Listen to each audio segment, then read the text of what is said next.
I'm Christy, and we're going to be just going through slides to give you an overview of what the trip really in general entails, talk about it. I think the service today could not have been if you were able to be at it. Kingdom worker.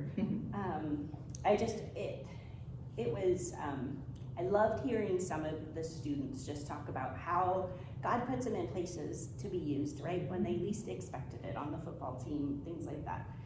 And it's truly what has transpired in my husband and our lives.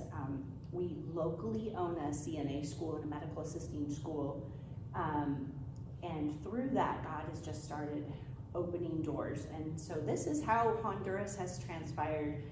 This school was kind of just handed to us, is a good way to say it. I didn't know the person involved with it that initially created it. And God just really opened some doors. And Steve actually was part of some of that, was transpiring as we went back down to Honduras and even looked at it. So just to open the dates of the trip, we can go back. Do you mind just going back just so I make sure I say it? Leave on October 31st and return on November 8th. And so, I hope I can share just a little bit about Honduras to make you be intrigued, fall in love with some of the students, and to learn a little bit about what we do down there. So it is a nursing school. It is Honduras. So some of these pictures, that school that says Trinidad, that's the nursing school. So very simplistic, concrete floors, concrete walls. It is licensed by their government. So they come out with the equivalent of an RN degree. And so it's 2 years. It is, they apply to enter, and it's all grant funded. So the students are all girls. There is one boy this year. They're all funded by people giving donations to sponsor the students, which is very cheap. I'll just be quite honest on the big scheme of things, about $600 a month total, including for the teacher. So it's a unique opportunity that we've been able to be part of. So the girls are all women that would not be able to have an education. Welcome, Sorry, welcome. So we're just starting, so we're just sharing about Honduras. So all the girls come from impoverished homes that would not be able to pay for school, so they have to pay for their, college or anything like that for their nursing degree. So they put an application process, and that looks, basically, can you get to school? Because that is a big problem to be able to actually get to school. So this is my first trip down there, the one in the middle. These are some of the girls. The girls, when you go, they will absolutely love you. They are very sweet and thankful. That is their first graduation there, so they put on a formal, the city does, formal graduation. Transportation, so we do some walking, but as Steve can attest, there is, what did we call those? They're not tuk-tuks there, are they? Yeah, well, I call them tuk-tuks. Yeah, they have several different names, but those Car are way too small for 6 of us. So we can't take those around. And lots of opportunity. This is that picture that shows community. We did a community outreach, and we had lots of people that come into the city square, to the park. So we take the nursing students along with us so we can offer medical care on the medical side, but a lot of just ministry, a lot of talking, and this is a little gentleman that just wanted to be prayed with, so. And then I'm going to share everything except the last picture. That's going to be Steve. So this is somebody had a baby that it was in the development that around the school, the little town. So I was just holding the baby. This is wound care that we went into home. So a lot of people in Honduras can afford like initial care, but then they don't have money for follow-up. So this particular case in the middle is someone that had ulcers on her ankles from diabetes, had initial treatment, but then had left the bandage on for months. moms, and that's how we came by. So we are teaching the students in their local community how to integrate themselves, and they are part of their community. So we do a lot of going with them to show, because that's how they learn as well. And then that's just bananas, because there's lots of bananas available. And then Steve had an opportunity to go down as well. So if you will share a little bit about and then Steve had an opportunity to actually go into some of the student homes. Hey, first of all, thanks for being here. I mean, what an exciting thing just to process the possibility of, I might be doing a mission trip and doing it in Honduras with a group of women. You know, as the international outreach pastor here, I mean, this is just central to everything we're trying to do, is realizing it's not just about raising money for Uganda and Philippines and Egypt with those partners. It's really about mobilizing our people in the church, because we realize it's such a discipleship process that, you know, all the training that Christy and Jolene are going to take you through, what happens while you're in country, what happens when you return.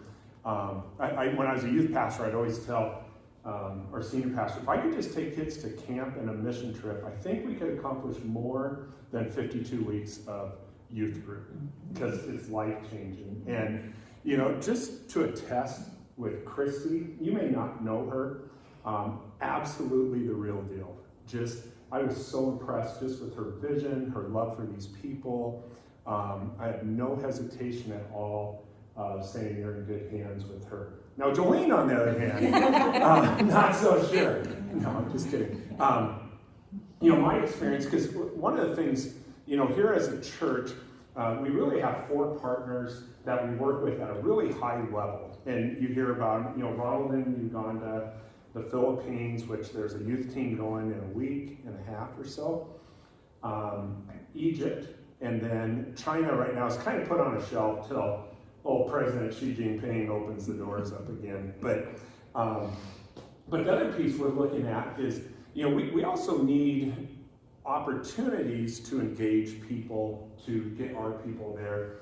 And so because each year we want to send a men's team, a women's team, a young adult team, a youth team, and then just have some open teams that are available anywhere. And so we've just been praying, God, open the door in Central America, South America, similar time zone, not a totally unfamiliar culture, you know, for most of us, but, you know, when you go to Egypt, and I was like, okay, this is really different. But someplace that's safe, somewhere there's a partner that we can trust and work with. And so, you know, with Christy and Rob, we've been talking about this for 4 years now, something like that. Hey, what would it look like? And so Sarah Yarborough, our counselor here, myself, and Christy went down there last July just to vet it out. Is this a place that we would want to continue to work with? And absolutely.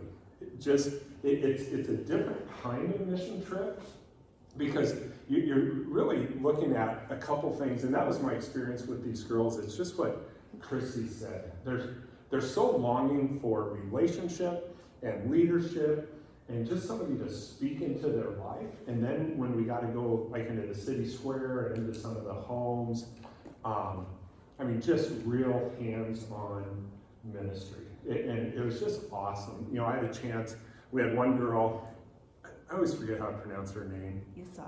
What? Not Yusari. No, the one with the foot. That went to her home. I can't. The one girl. Okay. And She had a broken foot. she had a broken foot, pins were popping out, you know, didn't have the money to do the next part of her surgery. And so 2 of us went to her home, and I'm just thinking this is just going to be a typical home, you know, a typical Honduran home, nothing like it. It was something, I'm not sure you would use it as your shed in your backyard. And, you know, disabled parents, you know, she's just trying to get her feet on the ground and get ahead. So heart-wrenching, but at the same time, for me, it was that was when the switch flipped of, we want to be part of this, of just seeing a real person with a real need, and we had an opportunity to be able to, you know, help her out in a couple different ways, so that, you know, the generation that comes after her is impacted. And so that's kind of our vision with Honduras. Is right now it's a short-term mission opportunity. It's going to feel different than what our partnership with Ronald in Uganda looks like, but like all those, we kind of grow into it. And it's really out of Exodus chapter 4, when God's talking to Moses in the burning bush. He said, Moses, what's in your hand? And Moses just says, well, I got a stick. Well, we got Christy Nance in our hand. And, Christy's like, no, this is an opportunity, very missions minded. And so when we look at, here's something that was just, honestly, just dropped in our lap. What would it look like if Valley Real Life came alongside these young women and one man, and began to just work alongside them. And it's really going to be a life-changing opportunity, to go. It's not a long trip, but it's also the part we know is we're trying to accelerate mission vision here, and you're going to hear about it next week from a local side. That my heart to yours, we're talking about local outreach. But on an international side, it starts with rooms like this, of just you guys coming back saying, you need to go on the next trip, or of course I'm going again. Why would I not go see these young women that have totally captured my heart, and now I want to keep working with them and things like that. And so as a church, there's a really high value on short-term mission trips from the elders, Dan, our exec team, because we see it as such a discipling opportunity.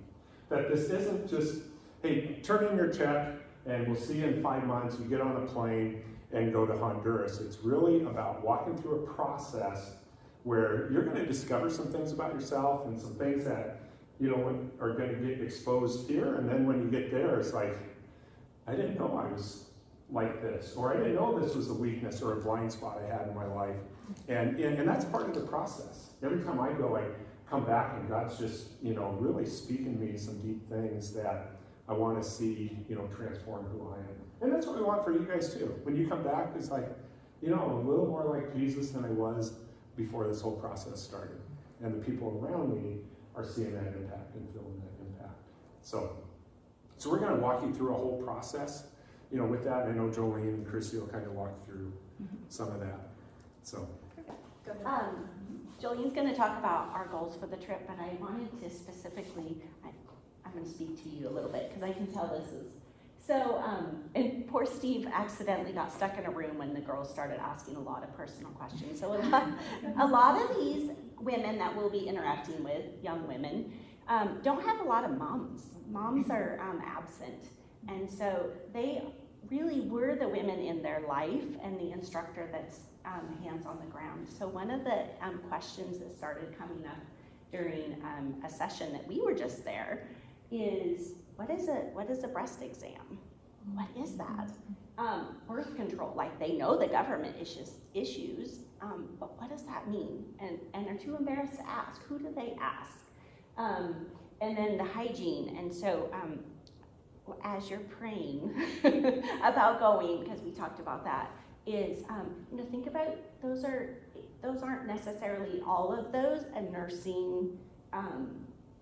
You don't need a nursing degree for some of that, right? Some of that is us as women being able to share our life story, our life input of what we know into it. And then as you have some really in-depth knowledge of labor and delivery, there's a lot of questions around that. A lot of our women are delivering at home. These girls they're going to be labor and delivery nurses, all of them, that's their expectation.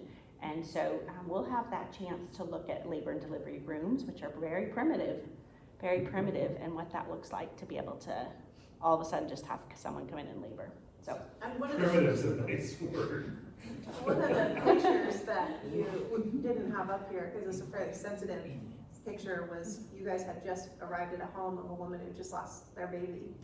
Just died. So in where the school is, in that first picture, around it is, I guess you'd call it like a little development around it of homes. And one day we were talking about community, being a community partner and women going to visit widows, and the women with that, we walked up and knocked on a door, and they were like, come in, come in. And the lady had just delivered a baby, but it had passed away. So those are the things could potentially encounter. And Sarah was with us, and she was able to pray with the family and the grandmother. There was multiple generations in the home, which was very traumatic time, but God put us there for that reason, that day, for that moment. So, yeah. And that's part of the second bullet point down there. On that left side is local outreach, is that we want to go out into the community and work with the widows, work with people like that man who asked for prayer, and just be there for the people who are not coming out of their homes. Go in and provide a meal or what we can, and pray for them. Of course, we're going to be working with the students in local outreach to help them feel more confident to go out and do local outreach, because Christy's told me that they are a little shy, and helping them be less shy and be in their community. So then the last one on this side is we want to do devotions every morning, so we'll be asking you guys to be assigned to do a devotion, and that's going to hopefully put you out of your comfort zone a little bit. And Christy and I will obviously do them as well, but we want the women to know you better. We want them to know the Lord better, and that's how we do it through devotion with the testimonies as well. So we'll have you talk about your story, because they are going to love to hear about you, but we're also going to give them an opportunity to tell us their story. And we'll get to know them in large group settings that way. And then the gifts from America to the girls. So what's really needed is fanny packs. So they like to have all their small kit of medical supplies right on them. And so that's something we want to be able to bring with us. We're going to be allowed 2 suitcases per person. And we want to fill those suitcases with toothbrushes, toothpaste, hygiene type items, fanny packs, stethoscopes, blood pressure cuffs, and just there's probably bandages, more things that you'll learn as we go along in this process, but that's kind of the first list we came up with that's a need and that they'll be excited about. We're also going to do a craft day with them, and so I thought that would be cute to put on their fanny packs their name in little blocks, letters with, so we'd have to bring a bunch of stuff to craft with them as well, but it'd be a fun little thing to do that. And then distribute vitamins into the community. So we also need to bring a lot of children's vitamins with us. So we're going to be relying on you guys to rely on your resources here in your community. And that's going to be a part of meeting number 1 when we talk about our letters for sponsorship. And part of that is just asking for anything, monetarily or vitamins or whatever. So vitamins, toiletries, dental hygiene products, and so those are kind of the biggest needs for the community. All right, next slide. And then this is what we hope you guys come home really getting out of this. So I've never been on a missions trip before, and so I haven't had that privilege of coming home from one and understanding how that's transformed. And maybe some of you can relate to what's up here and how that's transformed you because you've been on mission trips before, but we hope that it really, truly penetrates your heart, spiritually transforms you to want to be able to give back even more in your local community, and that you'll have confidence while you're there that the Lord put you there for a reason, and He's working through you and your giftings. And so we'll be working on that while we're there, and working on that as we lead up to it as well. We're going to have 5 meetings that leads up to October, and in those 5 meetings we're going to be working on our spiritual growth. And the Conclude Theology book is one of the books we're going to be reading, and we're going to be working with each other in that small group atmosphere. And I have the dates for that as well, which I'll go over with you guys later. This is a trip kind of like, I would guess no other, because at night, you don't go out and just do what you want to do. At night, we've got to be in the hotel. We've got to stay together for dinner, and then we'll go to the hotel. We'll have dinner at the hotel. We do have a personal cook that's going to be cooking breakfast, lunch, and dinner for us, and that's included in the cost. But we're going to get a lot of time with each other, which means that we're going to grow really close as a tight-knit group, and I'm excited for that. So it's not like we're going to be able to just spread out all over the place. This is a very tiny village, and we are part of that village for that week and be very integrated with each other and with the girls. Can you ask what the name of the village is? Trinidad. Trinidad. Trinidad. Yeah. And then, of course, put love for discipleship and mission on your heart. So I'm excited for what's to come in mission trips in general, now that COVID's lifted all the restrictions and we can go and do all these things, and Steve's vision for what we're gonna be doing. And then, of course, come back and be a kingdom worker, right? It's like, that was a perfect segue into today's talk. I'm like, wow, God always knows what he's doing. All right, next slide. So it is a pretty hot and humid area. That's just, I guess, the general way. We should be out in October. We'll be out of kind of the monsoon, the rainy season. And it is the cooler part of the year. So I was just, Jorge is our contact down there. It does cool into the 70s, which is beautiful. So that is the nice part about the time we're going. But there is, bug spray. I put bug spray on because mosquitoes love me, and so I try not to come back with cankles. So, because they love it. So we have a host. I know, I'll just kind of generally speak. I know you had some specific safety questions. So we do have a host. He has been a host for, I believe, like 25 years. He was with a ministry that used to be out of Canada. It was called Medical Missions International that shut down. And so he is still hosting Honduras to multiple teams a year. So he personally stays with us the whole time. He was in an accident, so Steve didn't hardly get to meet him. He was just a moment, but a very wonderful man and his wife. He has 3 children. So he is with us. We are looking at potentially my husband just coming along. Him and Jorge do a lot of work on the school together, so that's possible. And then we have connections with the local doctor. So if someone did have something go wrong, the school's main instructor, her name is Lenny, her husband is a physician and he runs the local clinic and light term ER. But we do have access to that, and we have access to the medications if we needed something. So you do see, I will address, because I know you're probably seeing, Honduras as a whole does have an alert on it through the CDC. That is mainly the area that we fly into, the big city. And that is an area we will only be spending 1 night in. We're in a gated hostel area, a little hotel, bed and breakfast. That's very safe and secure. We don't really go out from there. And then we immediately go up into Trinidad. Trinidad's population is 5,000. So we are in a smaller little village, cute village. And then for safety reasons, which would be on any team, we always stay together. We don't go out at night by ourselves. We don't go to the park by ourselves. Because we are, let's be honest, we're white Americans, and there's not Americans that are walking around in Honduras in our area. The resorts, yes, but so we don't, we don't want to do anything foolish. So we always stay together as a team, just for common safety ways. And then we modestly dress. We don't walk around in short shorts and tank tops, right? We dress modestly while we're there. So, which can mean capris and a t-shirt. It's not anything. Do you have to add anything to that? Not this? Yeah, we wouldn't wear that. Okay. Yeah, just because, right, we just want to be respectful to them.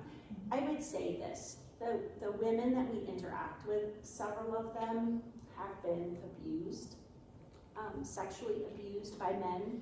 And so part of that whole dressing is showing them that we don't have to dress like that for attention from men as well. We are, adult women, and showing what, who we are there as, what's a good word to say? Just showing modest dress. They dress that way, they'll be in their scrubs every day for the most part. And just coming alongside of them, and so that we're representing that as well. So. Maybe open it for questions on this one. On this one, yeah. Can I wear my scrubs? Can you wear scrubs? The tops, they're so comfortable. Yeah.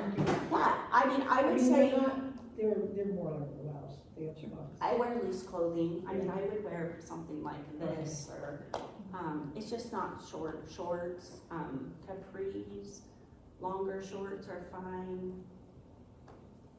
T-shirts, I wear, it's just, for me, it's the loose because it's hot. Shoes. What shoes do you expect? Yeah, good question. So I would say, I tend to not wear flip-flops because the pavement is cobblestone and the roads, I feel like it's easy for myself to trip. So I wear either some sort of sandal, like kind of what you're wearing, or I wear tennis shoes a lot of the time. So I wear flip-flops in the hotel because walking around, but when I'm like going in the street or to the school, things like that, I wear keen sandals a lot, just yeah, it's a I have a good bunch of questions. It's a bunch, okay. Okay, how are we getting from the airport to the city? That's a little scary. Yeah, so we have a bus. We will have a bus that is picking us right up at the airport, and we will going straight to the hostel for the night. And then the bus picks us up right at the hostel, so it's a private bus we've rented. And inside of the bus, we do have another gentleman. They're both named Jorge for those names. They will be with us, and we'll have 2 other interpreters as well with us, two women. Do they speak are they bilingual? Bilingual, yeah. The Trinidad people Yes, in they're the bilingual. included? Yes, Okay. yeah, everyone that will be with us is bilingual. Oh, I mean the girls. The nursing students, the nursing students do not know So the English. community's not, No, they're, English they're is not. not a common Okay. language, Spanish. okay. Who are we sleeping together, sharing rooms? You're individual in your Yeah, own room so- and bed? Yeah, so we will be in a hotel, and there are 2 twin beds in the room. Okay. Yeah, so it'd be 2 to a room. And they each have their own, they do have a shower and bathroom. Do we have to be immunized with certain things before we go on? Good question. So the part, if you look on the CDC, the part that says for immunization for like malaria is talking to the touristy area out on the coast. The area we are in has no malaria. So we don't have to be special immunized. So no immunizations special to that area? Nothing special to that area. Okay. Can I ask if TB is a bit, TB is not rampant there. It can be in the denser population inside of San Pedro Sula, but it's nothing like India or those countries at all. Chrissy, what about a COVID test, COVID vaccine? Yeah, they have lifted as well, everything for COVID, so we will not need to test, we will not need to show vaccination cards or anything at this point. They used to have a portal, we had to upload those, but they shut down that portal. Mhm. So then when we're in the community, Yeah. we're also staying in a hotel? Yeah, so once we get up, so San Pedro Sula is where you fly into, and then we will be about a 2-hour drive in the bus up to Trinidad, the little village we'll be in. We will stay in that village right there the whole time until we're ready to go. So the hotel is right in basically the center of the city, and then we walk a few blocks to the school, and then like the town park is right there. So everything we'll be doing will be right there. So we won't be traveling, if that's part, yeah, so we won't be like in a bus getting on 3 day. We do have 1 day. Except our 1 day, we are gonna do an excursion day at the very end. Do you want me to just talk about that? So the excursion day, we wanna do something fun together, at the end. And, Jorge has a local, coffee plantation that is a processor and sells the coffee, which is very, very good coffee. So I asked if we could go and visit the coffee where they grow and process the coffee and take that. And then they own a little shop, that's actually one little village up that we can go and have coffee and stuff. So that'll be our big kind of excursion day, and we can look around the shops there too. Yeah. Let's go ahead and let Steve talk Okay. before we go on to the next slide. Yep. About that? Yes. Are the motels, What do they like? Toiletries, toilets, showers? So, yeah, Flushing toilets, flushing toilets, that's good. showers, With a seat? with a seat, Yes. hot and cold. The room I was in last time, hot and cold shower, flushing toilet, had air conditioning, mm-hmm. yeah. Which those are the big 3, and Yeah. clean.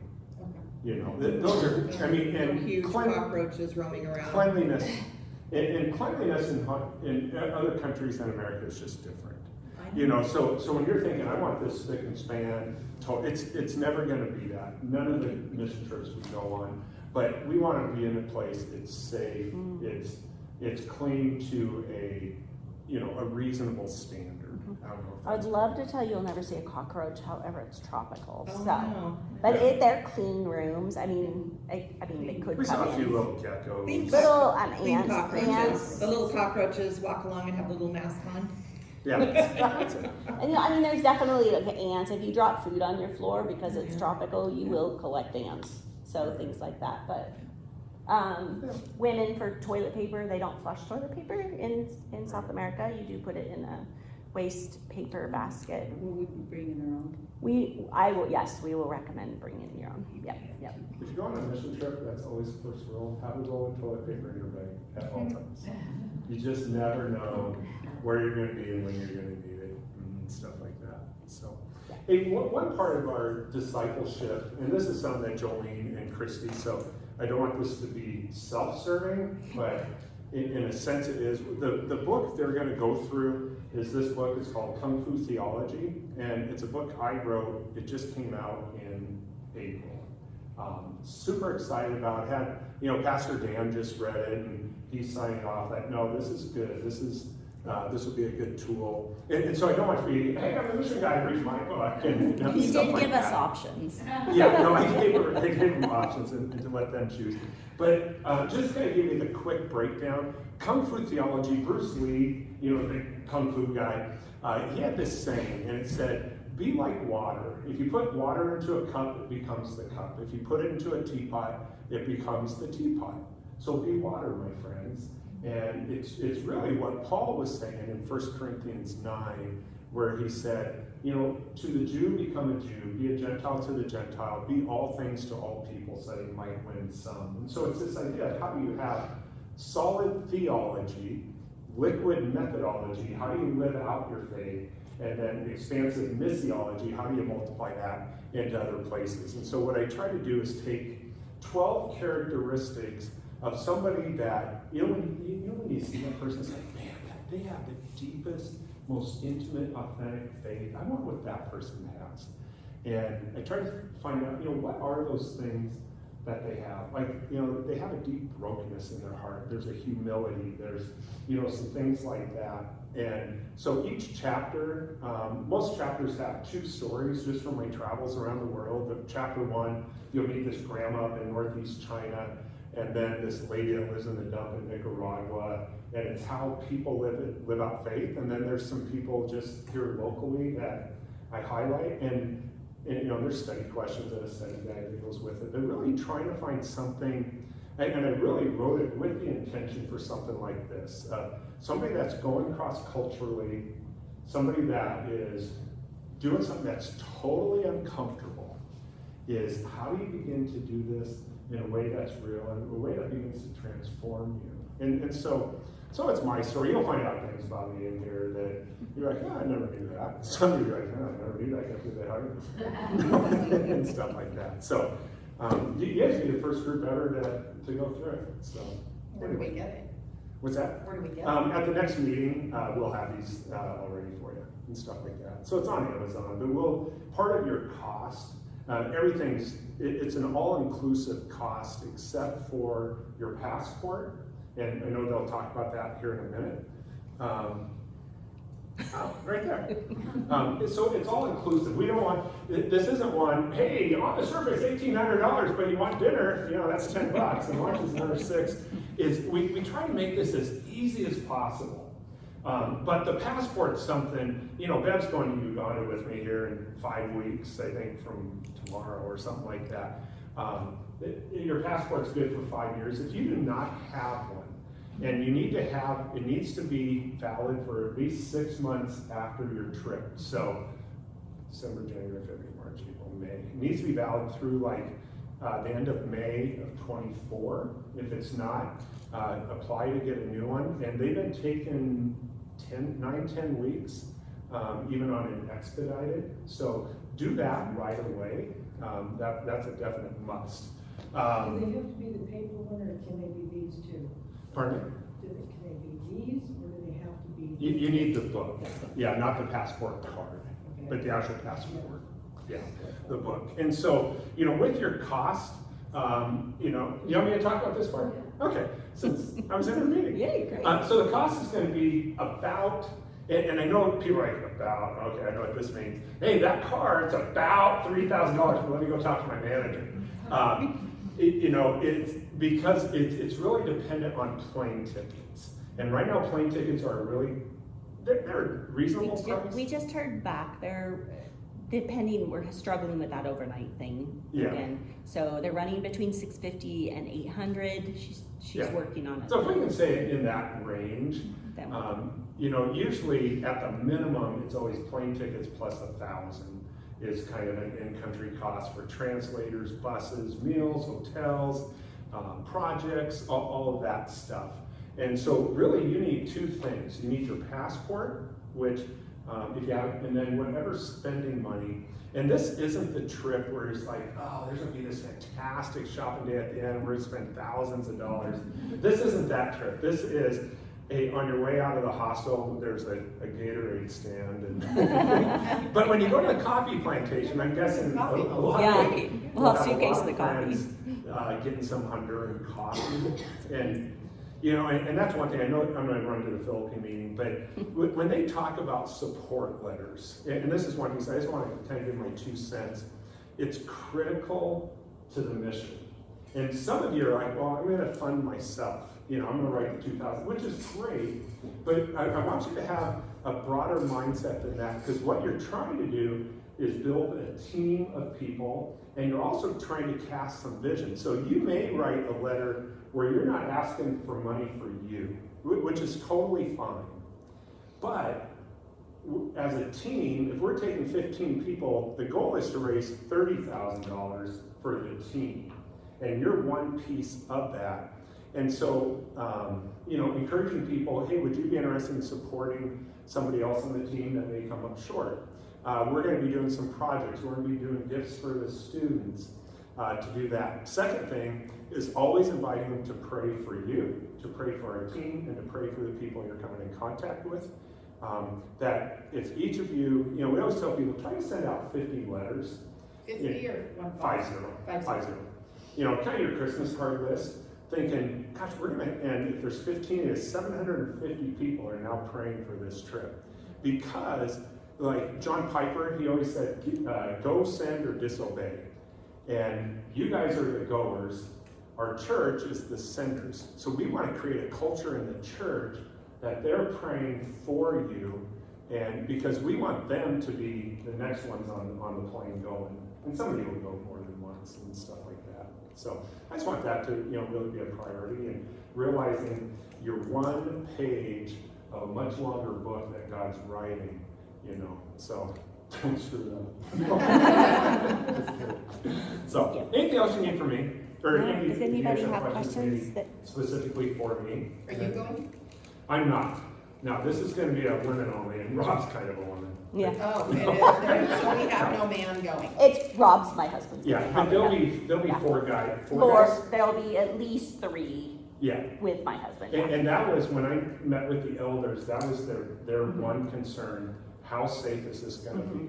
And so through these conversations, because safety is a priority. Always. Your physical safety as well as your medical safety. We never want to put anybody into a situation where it's like, this isn't safe. And that's why there's some rules. They have the hotel, stay in the hotel, and things like that. But there will be, from the moment you come through customs at the airport, there'll be some men with you. They'll be escorting you everywhere. They'll be with you the whole time.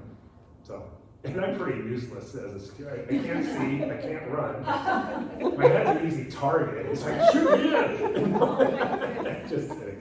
And seriously, I don't want to make light of it. You're just big and intimidating. Yeah, that's it. Yeah, That's it. I'm a pretty intimidating guy. You don't want to have 20 more wives? I'm barely managing one. But I seriously don't want to make light of safety, because it is of utmost importance. And I want all of you, if you're going to sign up, to feel like, one, we're in good hands from the church side, we're in good hands with these two, we're in good hands with our the Honduran people there that will be taking care of you. Okay? So, Yeah. that's it. That's it. That's all I got. Any other? All right. I hope you guys all say yes. I really do. It's going to be fantastic. And the saying I always use for people on mission trips is, this will ruin you for the ordinary. It really does. And oh my gosh. So that's all I got. Thanks. Yeah. Thanks, you guys. Thank you, Steve. Okay, so the max, that last slide was the 15 to 20 is our max, and that's really a logistics. We have a private bus, and that's our max. So that. So the school, we were talking about water. You asked about the water in the hotel and things like that. The city as a whole gets 1 hour of water a day. So the hotel has water because they have major cisterns up on the roof that they collect water. So we never have any issues of running out of water in the toilets. However, our school has problem with water. So currently right now, the big plastic cisterns that you guys would probably imagine that you're feeding maybe farm animals with here, that is the water that is down on the ground that we turn on the spigot when the water comes on for the hour of the day in the city, and we fill it. And so the girls, you will see, would take buckets of water and bring it in to flush the toilets if they need water or to wash their hands. So one of the projects that we would potentially work with is if we take that cistern and put it on the roof, it costs about $1,000, and pipe it in, we can actually have flushing toilets and water in the city. So that is a project. There's also one of the requests when I was down there is a lot of women have come to the school, to the nurses, and said, hey, we would just like a bottle of vitamins for our kids. So children's vitamins to be able to give them. The bandages, like I said, if they can afford the first bandage, they can't always afford the second bandage. So we would pack some bandages. Fanny packs was again for the supplies they have to carry if they go out to the villages. So the schools in Trinidad, when they get to their second year of nursing, they go out to all the villages and they have to pack everything with them. So the fanny packs would be so they can pack, their stethoscope and such. Looking for like trauma scissors so they can cut off bandages. We can purchase meds. So the water is not safe to drink there. So we would all have bottled water for ourselves. However, in the schools and everywhere else, they actually give worm pills once a month to everybody. So that would be something we could purchase to help give the worm pills to all the children there. So, yeah, and then additional money, if we have additional money, we'll use it for outreach, and we can do a toothbrush drive. We can do things for the community and the widows that live around the school.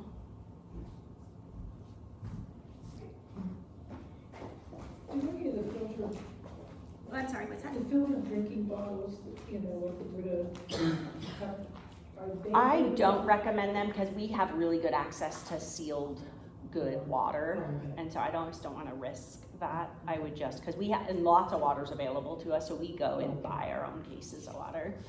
Yeah. So the additional money isn't money out of our own pockets. That's where the ask letters come from.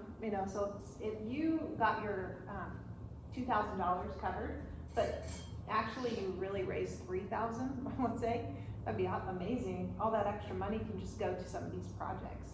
So we're all going, even me and Christy, will be sending out our 50 letters as well. Because I know people in my immediate family who would readily give money. And I'm excited to see what we can do for the community, especially for the girls at that school who can have flushing toilets by the time we're gone. Our goal is to get contractors on site while we're there doing the work. So that'd be fun to see it in action. Okay, last thing, a couple slides to go and we'll be done. The next slide is next steps. So what do we do now if you're interested? I do have our application form that you'll need to fill out. These are due by next Sunday. I know we have to act fast because we got elder approval kind of late for this. So we already need to have these back within a week. And then a week after that is our very first a week after that, on the 18th, is going to be our decision, like who's going. If we got 30 applications, basically we'd have to figure out how do we get that down to 20. If we get 8, then y'all are going for the most part, right? Like, so we hope that we don't have that issue or we have to turn someone away, but that's what these are for. So I'll pass these out to you guys. Take one, even if you're on the fence, because you may decide while you're home and you've been praying about it that it's definitely for you. And so we're going to ask that you fill out the application and turn it in by the 11th, and we'll notify you by the 18th. And then once you're notified that you're in, then you'll need to make sure you have your passports at that point going and getting that ready. You'll also need to give us your $250 deposit on the 18th, or around the 18th or somewhere right after that, but before the first meeting or at the first meeting. Our very first meeting, you can go to the next slide, is July 9th. So if you guys want to put that in your calendars now, this is the first of 5 meetings leading up to the trip.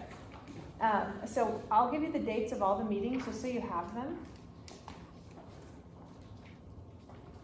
Give the times to, What? the time of the meeting. 1 to 2. We'll meet on Sundays from 1 to 2. We may meet in a cozier location. This one's pretty big, but we'll figure that out as we go. So July 9th is the first one.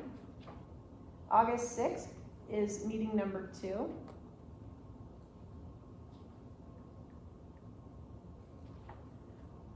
Number 3 is going to be, do we have it up there?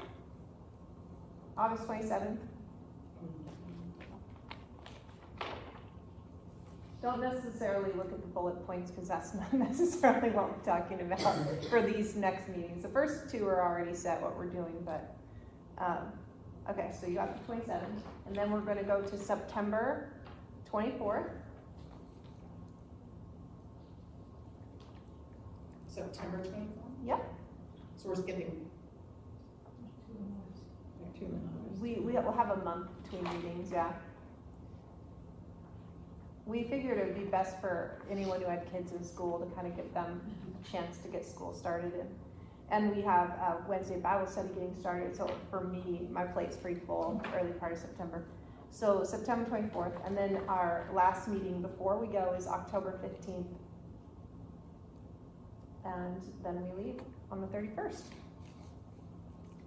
Can I get one extra application because a friend of mine couldn't make it today? This is recorded today, so we will put it out there to everyone who signed up on the, we had over 20 people interested in going, so we'll make sure this video gets out to everybody and that they'll get the electronic copy of that as well. If I know for a fact that I will not be here next Sunday, it will be in North Dakota. Yeah. How do you want me to return this? You can just take a picture of it and email it to me. Okay. You can just scan it, email it, take pictures, email it. Do whatever. Yep. Okay. As long as I can read it. So you need the 250. Not until the first meeting, so July 9th. Okay. Yep. So if you're like, I'm doing this and great, come to the July 9th meeting and have your 250 with you. And we'll have the Kung Fu theology books by that time. I know you've already read it, but you'll be leading the book study then. I see it now. It's very well done. I was very impressed. Yeah. Good. Partway through. Okay. So we'll do, during those meetings, we're going to talk about culture. We're going to go really in depth on Honduras and what we're doing, like the nitty gritty, getting down to the nuts and bolts. On this one, it was just more of an overview, informational, quick meeting. I know we're almost at an hour already. And just to hopefully get you guys excited about wanting to join us on this mission, what we'll be doing once we're down there. Do you guys have any questions for Christy or I? You want to come down here, Christy? My friend was asking, she said, so she has no medical experience at all, period. She says, is it still okay for her to do it? I would say absolutely, because all of us have the ability to tell our testimonies, to do a devotion, to love well, and to relate to people. And so the medical side of things is going to be for a select few people who really want to do that piece. but that's not what this whole thing is about. I know that because we'll be walking around with the nursing students, that might come up because, can you do my bandage or whatever, but we may take a group out into the village square and pray with people or do other things along those lines, and so. Yeah. Even when we did do medical, I would say 90% of it was ministering to them and praying for them and just companionship. You'll see that the widows don't get out. They don't get out at all if they're in the home. So Another thing I'm excited about, and she told me this story, and I'm like, now I really want to go. Not that I didn't want to go more, but I'm like, oh, that sounds so cool. We're going to get a chance to go to a church down there and go to their service, and you said it was very life-changing. Do you want to share your experience a little bit? yeah, so it's a small little church in the village. It sits up on top of a hill that we can drive to. And so I know they'll have opportunity to be able to share your testimony. So I'll give the brief story. When my husband and I went, the pastor had called Jorge we were with and said, oh, can they speak tonight? And we were like, we're not eloquent speakers. We're not pastors. But we said, and he said, we just want to tell your story. And so my husband and I, I was just praying on the way. I was just like, Lord, give me something to share, because I am not a pastor. But I had been abandoned by my family at 16. And so the Lord just reminded me about that's something that you can share. So I was sharing the story, and this little church doesn't have enough money to have full walls, so the little walls go up halfway, but they do have a sound system. And so I was just sharing my story with Jorge interpreting, and I just felt impressed to pray for women also that can be shameful. I know I personally went through that's embarrassing. And so I just said, I'll pray for anybody that wants to pray, talk, and I'll pray for shame. If you'd like prayer for that. I am not kidding. I had closed my eyes and I was just like, Lord, here we are, just use us.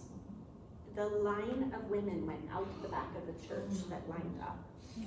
And we prayed probably for a good hour.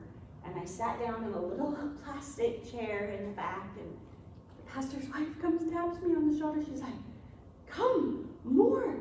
And I look up, and there was another line out the door. Well, what I didn't realize or hadn't thought through is I was on a microphone. There's no walls. That was going out to the village. So I'm glad, because I probably would have really stumbled on my words. But the women just started coming. And when you were talking about how you can minister without a language, you don't speak the same language, but I can hug and know what they're going through, right? And I can pray for them even though they don't know. But and I was telling Jolene, that deep sob that many of them had of that shame and brokenness that we were praying with them, life-changing for me, because I couldn't speak their language. They couldn't understand what I was praying for, and I probably didn't have the eloquent words at all to say. But I could show them Jesus. I could show them Jesus and get them. And so that was life-changing for me. So it wasn't medical. It wasn't medical at all. That was the night that Steve saw that girl's home, right? He had saw that home a couple days before. Oh, yeah. Okay. Yeah. Wow. So we'll get lots of different opportunities. God's going to open doors for all of us. We don't even know what we're going to, we have some ideas, we have some goals and expectations, but I know, Renee, you've been on lots of mission trips. You can attest to that. You're going to do other things that you can't even think of at the moment. It's just going to be amazing. So I'm excited for God. God to bless this. So, any questions? Okay. We didn't get a chance to meet you three. These guys all got to meet each other. Do you want to just say your names real quick? And I'm Renee O'Boy. okay. I'm Brandy Armstrong. I'm Randy. Thank you. Okay, well, we'll go ahead and end it for now, and then we'll hope to hear from you guys in a week if you're coming, and then we'll start the process. In my email, you have all my email from what I sent. So if you think of something that wasn't answered, please just email me. Yes, please. sample letter of what we can send out? I know Steve has a sample letter. Oh, I have 2 sample letters that are amazing. Yeah, we'll get those to you guys. Yep. Oh yeah. These people went above and beyond. They're amazing letters. Lots of pictures which we can provide for them. And that will be good. Yeah. In our very first meeting, we're going to talk about that and how to write a good letter, and then that between the first meeting and the second meeting is when those letters will go out. So we'll have mini goals along the way that will help you guys take those next steps without, what do I do now? We're kind of leading you through everything, including what we're studying, getting to know each other. We're going to play like little get to know you games so we all get familiar with each other before we even go. And then once we're there, we'll really get to know each other. So, Yeah, and packing lists and all Yeah. that fun stuff. yeah, it'll be a lot. Christy, how many times have you been there? This will be 4 times that I've been down there. First time stayed about 2.5 weeks, so been longer than the last one was. Just a week when the graduation was, so yeah, so this will be my 4th. What kind of food do they eat? Well, Is it spicy? you know, I used to Is think, it plain? yeah, Is it I vegetables? Is anticipated my very first time that I was gonna get some great like Mexican food. No. It's not at all. It's actually very bland. So it's usually like chicken, and they have a bean, but it's like a blended bean and rice. It's pretty bland food, to be honest. It's not what I anticipated. You can get like carne asada. When Steve went, I think he had carne asada every night. So you can get that, and then like, of course, we can get bananas and things like that. Breakfast is usually eggs. We get eggs and bananas and things like that. So and toast. So yeah. Bananas or plantains? Well, they're the sweet bananas. They're not the. Shortcut? They're the short. They're really sweet. I love them. Probably eat too many of them because they're so sweet. But they're different than the true plantain. But you do have plantains sometimes for lunch. Yeah. Yeah. Let's pray before we go because I think this is important that God blesses what we're doing, and then we just ask for His provision. Lord Jesus, we just thank you for Christy and her leadership, and we just thank you for Steve and his as well, and the vision that we have here at VRL. Lord, you place that vision on his heart, and now it's trickling down into women's ministry, and we just can't thank you enough for the women that are here today and those that are hearing this video and want to come with us on this Honduras trip. We are so excited for it, and Lord, we just pray your blessing over all of it. We pray for the decision-making process that's going to happen over this next week. And Lord, you know who the right people are who are supposed to be on this trip. We just hope that you place that in their hearts very strongly. Give them a yes or give them a no. Lord, we just pray for all of this in your precious name. Amen. All right. Thanks, ladies, for being here. Thank you.